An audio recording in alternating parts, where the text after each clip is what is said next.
Sometimes a single political statement creates shockwaves far beyond its original target.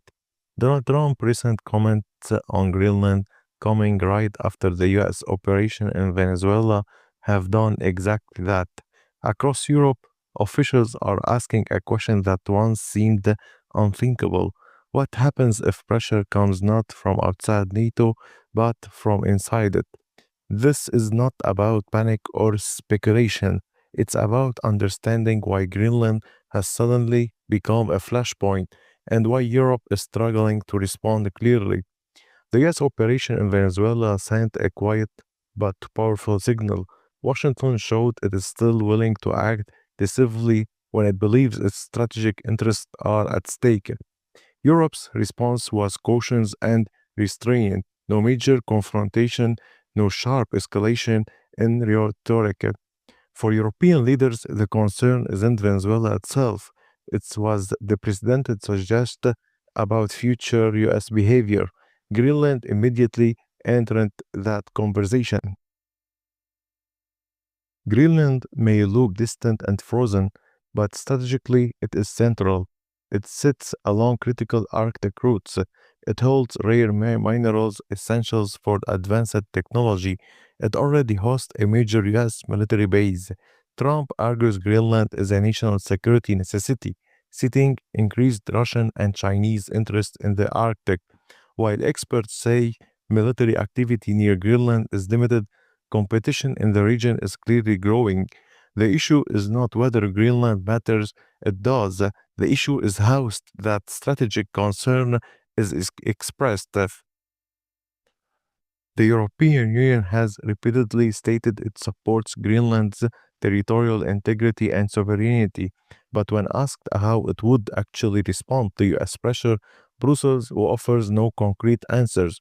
Greenland is not part of the EU, but its citizens are EU citizens. It is also tied to Denmark, a NATO member. Europe finds itself caught between principles and reality.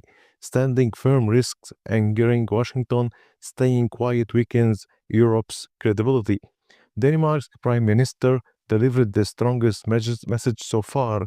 She warned that if the United States were ever to use force against another NATO country, everything stops, not just cooperation, but NATO itself. This is unprecedented language. NATO was never designed to handle conflict between its own members.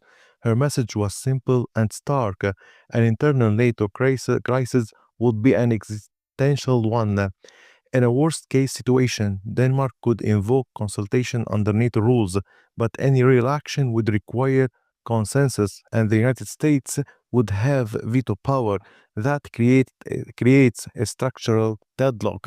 Experts warn that even without military action, sustained pressure could paralyze the alliance politically, undermining trust and has held for over 7 years. This is why Trump's word, even without action, carry enormous weight. Some European policymakers are beginning to think differently. Ideas now circulating include strengthening Europe's military presence in the Arctic, enhancing NATO patrols near Greenland, increasing European strategic autonomy rather than relying solely on US leadership. The goal is not confrontation, but reassurance, removing any argument that Greenland lacks adequate security. Trump has announced a plan, but he has challenged assumptions that once felt unbreakable. Greenland is more than an island, it is a test of sovereignty, alliance unity, and Europe's ability to act strategically under pressure. What happens next may redefine NATO not through war, but through trust. Thank you.